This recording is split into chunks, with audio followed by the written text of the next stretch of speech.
Hello viewers, welcome to Mango Desk. இன்னைக்கு நம்ம பார்க்க போற ரெசிபி சேப்பங்கிழங்கு ஃப்ரை. இது இங்கிலீஷ்ல டாரோ ஃப்ரைன்னு சொல்லுவாங்க. இது நம்ம உடம்புக்கு ரொம்ப நல்லது. இதில் fibre, phosphorus, magnesium, vitamin B6, C and E அளவுக்கு அதிகமாக இருக்குது. இது நீங்கள் 2 weeks ஒன்ஸ் ஆச்சும் உங்கள் மெனுவில் கண்டிப்பாக சேர்த்துக்கணும். அவ்வளோ நல்லது. இது நம்ம யூஸ்வலாக பண்ணுற மாதிரி பண்ணாமல் சின்ன சின்ன சேஞ்சஸ் இன்கார்பரேட் பண்ணி இன்னும் எப்படி ரொம்ப டேஸ்டியாக பண்ணலாம் தான் இந்த வீடியோவில் நம்ம இன்னைக்கு பார்க்க போகிறோம். இந்த டிஷ் செய்கிறதுக்கு நான் 10லேருந்து 12 சேப்பங்கிழங்கு எடுத்திருக்கேன். இது ஒரு 5 பேருக்கு கரெக்டாக இருக்கும். இதுக்கு வேகிறதுக்கு தேவையான அளவு தண்ணி ஊற்றி ப்ரெஷர் குக்கரில் வச்சுருங்க. 1 or 2 whistles போதும், அதுக்கு மேலே தேவைப்படாது. இது 3/4 குக்காக இருந்தால் போதும். இப்போ நம்ம ஓப்பன் பண்ணி பார்க்கலாம். இது வெந்துருச்சான்னு செக் பண்ணுறதுக்கு நீங்கள் இப்படி எடுத்து பாருங்கள். உங்களுக்கு ஸ்கின் ரிமூவ் பண்ணால் ரொம்ப ஈஸியாக வரணும். ஸோ இது ஓவர் குக் ஆனால் உங்களுக்கு கட் பண்ண ரொம்ப கஷ்டமாக இருக்கும். 3/4 குக்காக இருந்தால் நமக்கு போதும். ஸோ இப்போ இதை ஹாட் வாட்டர்லேருந்து ஒரு நார்மல் தண்ணிக்கு மாற்றி எடுத்துக்கலாம். இது ஆறின பிறகு தோலை உரித்து உங்களுக்கு வேணுன்ற ஷேப்பில் நீங்கள் கட் பண்ணிக்கலாம். நான் இன்றைக்கி இந்த மாதிரி ரவுண்டாக கட் பண்ணுறேன். இந்த அளவுக்கு திக்காக எடுத்துக்கோங்க. இப்போது எல்லா பீஸையும் இப்படி கட் பண்ணி வச்சாச்சு. இன்கேஸ் உங்களுக்கு ரொம்ப ஓவர் குக் ஆகி கட் பண்ண கஷ்டமாக இருந்துச்சுன்னா இதை ஒரு 30 minutes ஃப்ரீஸ் பண்ணிவிட்டு கட் பண்ணுங்கள். அப்போ உங்களுக்கு ஈஸியாக இருக்கும். இப்போது இதுக்கு தேவையான மசாலா ஆட் பண்ணிடலாம்.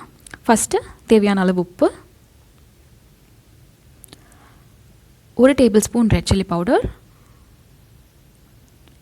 1/2 teaspoon மஞ்சள் தூள், 1 teaspoon கடலை மாவு,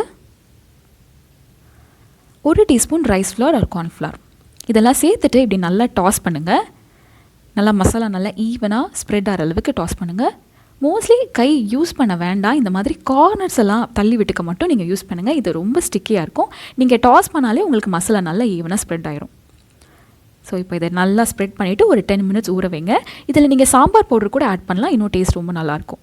இப்போ 10 minutes கழித்து ஸ்டவ் ஆன் பண்ணி ஒரு நான்ஸ்டிக் பேன் வச்சு கார்னர்ஸில் எண்ணெய் ஊற்றிக்கோங்க.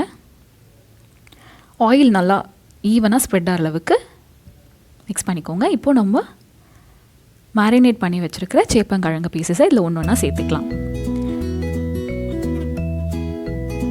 இதை மீடியம் ஃப்ளேமில் வச்சுட்டு நல்லா 2 சைடும் கோல்டன் ப்ரௌன் ஆகிற அளவுக்கு வேக வைங்க. இப்போ ஒரு சைட் வெந்துருச்சு, திருப்பி போட்டுக்கலாம். இது நம்ம உங்களுக்கு வேணும்னா டீப் ஃப்ரை பண்ணிக்கலாம். நம்ம இன்றைக்கி ஷாலோ ஃப்ரை தான் பண்ண போகிறோம். நல்லா 2 சைடும் நல்லா முறுமுறுன்னு வேகிற அளவுக்கு வெயிட் பண்ணுங்கள். வெந்துருச்சு. இது ஒரு பிளேட்டுக்கு ட்ரான்ஸ்ஃபர் பண்ணிக்கலாம்.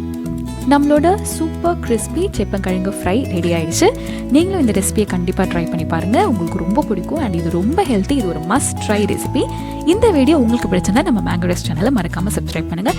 இதே மாதிரி இன்னொரு இன்ட்ரெஸ்டிங் வீடியோவில் உங்களை சீக்கிரம் மீட் பண்ணலாம். Until then, take care and be good.